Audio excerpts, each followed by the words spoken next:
Hello students, आज हम प्राचीन भारतीय इतिहास के स्रोत के रूप में स्मारकों का क्या महत्व है, उनकी क्या उपयोगिता है, इसके बारे में बात करेंगे। यह आपकी फर्स्ट यूनिट के सेकंड टॉपिक का सेकंड जो टाइटल है उसका लास्ट टॉपिक है। पुरातात्विक सामग्री में प्राचीन स्मारक और भग्नावशेष इतिहास के निर्माण में काफ़ी सहायक रहे हैं, क्योंकि स्मारक हमें तात्कालिक इतिहास, वहाँ के शासक, राजवंश, उनका रहन सहन, जीवन शैली, कई चीज़ों की ओर इंगित करता है और हमें बताता है कि ये स्मारक किस काल के हैं, किस कालखंड से ये रिलेटेड हैं और हमारे को उस समय की जानकारी देता है। प्राचीन इतिहास में स्मारकों का अध्ययन हम कई भागों में कर सकते हैं, जैसे राजप्रासाद या महल, सार्वजनिक भवन, बौद्ध मंदिर, स्तूप, चैत्य, मठ, विहार, मुद्राएं, मूर्तियाँ, मुद्रा चित्र, शैल चित्र, स्तंभ, तोरण द्वार, गोपुरम जो मंदिरों के ऊपर का हिस्सा है, या दुर्ग, गढ़ी जो छोटे किले होते हैं, जलाशय, उत्खनन में पाए गए नगर, पुरा स्थलों के जो रूइंस, जो ध्वंस, भग्नावशेष जो हमें प्राप्त हुए हैं, वे शव स्थल या कब्र जिसे आप कह सकते हैं, और छतरियाँ। इस प्रकार से हम देखते हैं कि ये करीब 20 प्रकार के स्मारक होते हैं जिनके माध्यम से हम इतिहास की संरचना कर सकते हैं। भारतीय उपमहाद्वीप की सबसे प्राचीनतम सभ्यता, अगर हम हड़प्पा संस्कृति की बात करें, तो हड़प्पा संस्कृति का ज्ञान हमारे को भग्नावशेष या स्मारकों के माध्यम से ही सबसे अधिक हो पाया है। हड़प्पा सभ्यता के विविध स्थलों जैसे कि स्वयं हड़प्पा, मोहनजोदड़ो, चौहुंदड़ो, राखीगढ़ी, धौलावीरा, कालीबंगा, रंगपुर, बनावली आदि कई स्थलों का जब उत्खनन किया गया तो हमारे को बड़ी संख्या में वहाँ पर कई ऐसे भग्नावशेष, कई ऐसे स्थल प्राप्त हुए हैं जिससे हम उस सभ्यता का निर्माण कर सकते हैं। इसमें हम देखते हैं कि मुख्य रूप से हमारे को इन स्थलों की जब खुदाई हुई तो हमें मुख्य रूप से परकोटे में बना हुआ नगर खुदाई में प्राप्त हुआ। ये भांड जो है, मृदभांड जो हैं, वे हमारे को प्राप्त हुए हैं। स्नानागार, अन्नागार, स्टेडियम, जलाशय, ये गोदीबाड़ा जिसे हम लोथल के नाम से जानते हैं, लोथल में एकमात्र बंदरगाह था। फिर सार्वजनिक महत्व के कई भवन मिले हैं, जैसे कि स्नानागार है,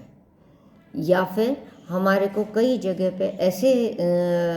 अवशेष मिले हैं जहाँ पर यज्ञ वेदिका भी प्राप्त हुई है। नियोजित नगर है, चबूतरे हैं, चबूतरों के ऊपर बने हुए स्थल हैं,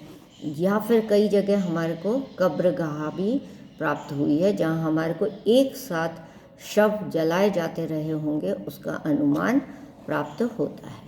तो इस प्रकार हम देखते हैं कि प्राचीन सभ्यता में हड़प्पा की जानकारी जो है वह सिर्फ हमारे को स्मारकों के माध्यम से या खुदाई में प्राप्त इन स्मारकों के माध्यम से हुई है। परवर्ती हड़प्पा काल की हम बात करें, जिसमें कि ताम्रकालीन सभ्यताएं आ जाती है, उसमें आहाड़, दायमाबाद जो महाराष्ट्र में है, नेवासा, कई जगहों पर हमारे को ऐसे भग्नावशेष और पुरातन स्थल प्राप्त हुए हैं, पुरातत्व सामग्री हमारे को प्राप्त हुई है, जिसके आधार पर हम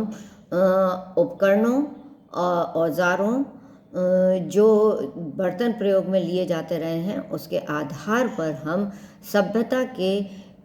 विकास की बात हम कर सकते हैं और किस युग से संबंधित है यह हमारे को पता चलता है। लेकिन हम देखते हैं कि ताम्रकालीन सभ्यता के पश्चात और मौर्य युग तक की हमारे को कोई जानकारी प्राप्त नहीं होती है। मौर्य काल की जब खुदाई की गई तो चंद्रगुप्त मौर्य के महल के कुछ अवशेष मिले हैं,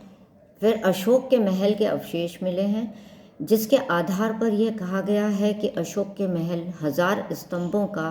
महल था, परंतु ये सब लकड़ी के बने हुए हैं। उसका एक मिनिएचर जो महल चंद्रगुप्त का और अशोक का रहा है वह पटना के म्यूज़ियम में सुरक्षित है, पर वह भी एक अंदाज जो खुदाई के आधार पर लिया गया है उसके आधार पर निर्मित किया गया है। चूँकि ताम्रकालीन सभ्यता से लेकर अशोक के समय तक एक अंदाज लगाया जाता है, पुरातत्वविदों ने जो एक अंदाज लगाया है कि ये जो महल थे, क्योंकि उस समय लकड़ी का प्रचलन हो गया था और लकड़ी के महल बनाए जा रहे थे, इस कारण से हम देखते हैं कि ये महल ख़त्म हो गए और हमारे को कोई भी अवशेष प्राप्त नहीं हुआ। परंतु मौर्य काल के पश्चात जब पक्की ईंटों का प्रयोग प्रारंभ हुआ, उस समय से हमारे को इनके स्मारकों के अवशेष मिलने प्राप्त हुए हैं। अब हमारे को यह ज्ञात हुआ कि मौर्य काल के पश्चात वे पाषाण स्तंभों का प्रयोग कर रहे थे, छतरियाँ बना रहे थे, मूर्तियाँ थीं, ईंटों से निर्मित उनके मंदिर भी बनाए गए थे, पकी हुई ईंटों से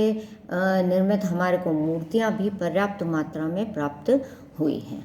तो इस प्रकार से मौर्य काल के पश्चात पकी हुई ईंटों का, पाषाण स्तंभों का, चट्टानों को काट करके पत्थरों का प्रयोग महल बनाने के लिए या निर्माण कार्य के लिए प्रयोग किया जाने लगा था। मौर्य काल के बाद से लेकर संपूर्ण शुंग, कुषाण और गुप्त युग में हम देखते हैं जो ये पीरियड 200 ईस्वी पूर्व से लेकर के 500 ईस्वी तक का काल है, इसमें संपूर्ण भारत में कई बड़े बड़े नगरों और स्थलों का उदय एवं विकास हुआ। कुषाण काल में हम देखते हैं कि कश्मीर एक महत्वपूर्ण नगर के रूप में उभर करके सामने आया, जहाँ पे हमारे को कई बौद्ध स्तूप कनिष्क के समय के बने हुए प्राप्त हुए हैं, खुदाई में निकले हैं। इसी तरह से हम गुप्त काल में देखते हैं, क्योंकि व्यापार की दृष्टि से कई नए नगरों का विकास गुप्त काल में हमारे को मिलता है और ये महत्वपूर्ण व्यापारिक केंद्रों के रूप में विकसित हुए हैं। तो जब नए नगर बनाए गए तो उसमें कई निर्माण कार्य किए गए थे। हम अगर इन नगरों की बात करें तो प्राचीन युग में, प्राचीन काल में कई बड़े बड़े नगरों का विकास हमारे को इस शुंग काल से लेके गुप्त काल तक नज़र आता है, जैसे तक्षशिला, पुरुषपुर यानी कि पेशावर, मथुरा, ऐच्छत, कौशाम्बी, राजगृह, वाराणसी, पाटलिपुत्र, उज्जैन, प्रतिष्ठान जो कि महाराष्ट्र का महत्वपूर्ण नगर है, अरिकामेडू, विदिशा, सारनाथ, सांची, बैराट, वैशाली, श्रावस्ती, हस्तिनापुर, नालंदा, ये कई ऐसे नगर हैं जो इस युग में अस्तित्व में आए और एक नगरीय सभ्यता का विकास किया। ये सारे नगरों में से अधिकांशतः अगर हम देखें तो महाजनपद काल के महत्वपूर्ण नगर थे जहाँ गणराज्यों की स्थापना हो चुकी थी।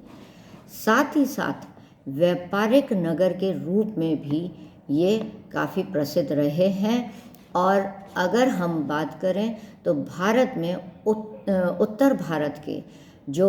एक ट्रेड रूट डेवलप हुआ था, उस ट्रेड रूट पे ये सारे नगर विद्यमान रहे हैं, जिसमें मुख्यतः हम श्रावस्ती, उज्जैन, कौशाम्बी, नीचे हम देखें तो अश्मक, प्रतिष्ठान, ये राज्य नगर ऐसे थे जो व्यापार के महत्वपूर्ण केंद्र रहे और नगरीय सभ्यता के रूप में उस समय विकसित हुए थे।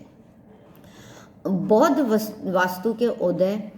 एवं विकास के साथ में ही हम देखते हैं कि यह काल बहुत ही महत्वपूर्ण माना गया है, क्योंकि इस समय में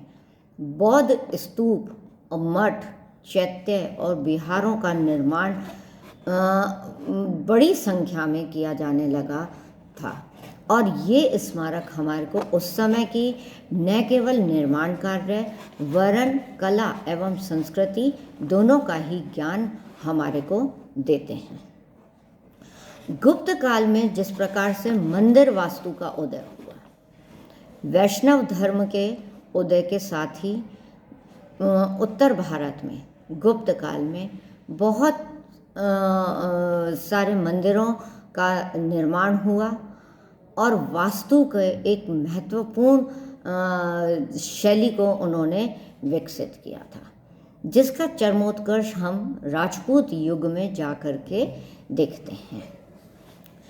राजपूत युग गुप्त काल में जैसे कि भीतरी गांव का पकी हुई ईंटों का मंदिर, दशावतार का देवगढ़ के पास में विष्णु का जो मंदिर है, जिसमें वे शैया, शेषनाग की शैया पर सोए हुए दर्शाए गए हैं, वह मंदिर महत्वपूर्ण मंदिरों में से एक है।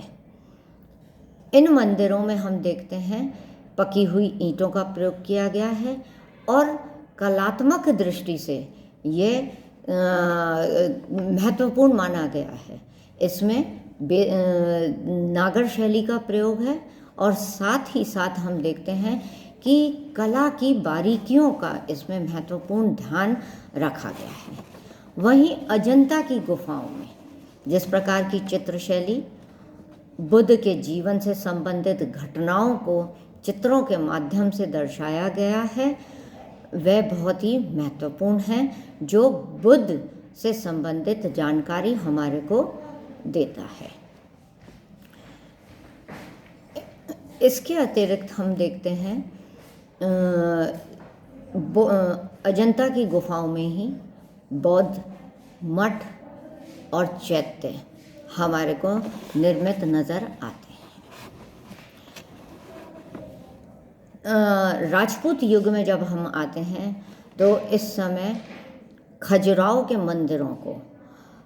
हम महत्वपूर्ण मान सकते हैं। खजुराहो में जिस तरह से कला शैली का प्रयोग किया गया है वह अपने में अनूठी है। चोल काल में विशाल मंदिरों का निर्माण हुआ और साथ ही साथ हम देखते हैं कि हर मंदिर से संबंधित तालाबों का भी वहाँ पर निर्माण किया गया। चोल काल के पल्लव काल के रथ मंदिरों को हम नहीं भूल सकते हैं। महाबलीपुरम में जिस प्रकार के 5 रथों का निर्माण किया गया है, जिनको पांडवों से संबंधित माना गया है, वे कला की अनूठी प्रदर्शनी मान सकते हैं। इसके अतिरिक्त राजपूत युग में 700 से 1200 ईस्वी के मध्य में हम देखते हैं भारत में कई स्थलों पर महल, मंदिर, जलाशय, दुर्ग, गुफाएं, गोपुरम, इस तरह से कई निर्माण कार्य किए गए। यद्यपि हम देखते हैं कि मध्यकाल में राजपूत युग के पश्चात जब मुसलमानों के आक्रमण भारत पर प्रारंभ हुए तो धार्मिक कट्टरता के कारण कुछ निर्माण कार्यों पर प्रतिबंध आ गया या वे मध्य युग में निर्माण कार्य थोड़ा धीरे गति से हो गया। कुछ स्मारक हमारे नष्ट कर दिए गए, कुछ मंदिरों को ख़त्म कर दिया गया, मूर्तियों के धड़ उड़ा दिए गए, सिर उड़ा दिए गए, कुछ समय के कालक्रम से जीर्ण शीर्ण हो गए, लेकिन फिर भी हम देखते हैं भारतीय संस्कृति और इतिहास की जानकारी के ये एक महत्वपूर्ण स्रोत हैं और इनके माध्यम से हमारे को इतिहास की और अतीत की महत्वपूर्ण जानकारी प्राप्त होती है। तो इस वीडियो में हमने स्मारक किस किस प्रकार के भारत में प्राचीन भारतीय सभ्यता से लेकर के राजपूत युग तक हैं और फिर ये किस प्रकार से निर्मित किए गए, कौन कौन से स्मारक रहे, इनकी जानकारी दी है। नेक्स्ट उसमें हम स्मारकों के बारे में पढ़ेंगे। Thank you.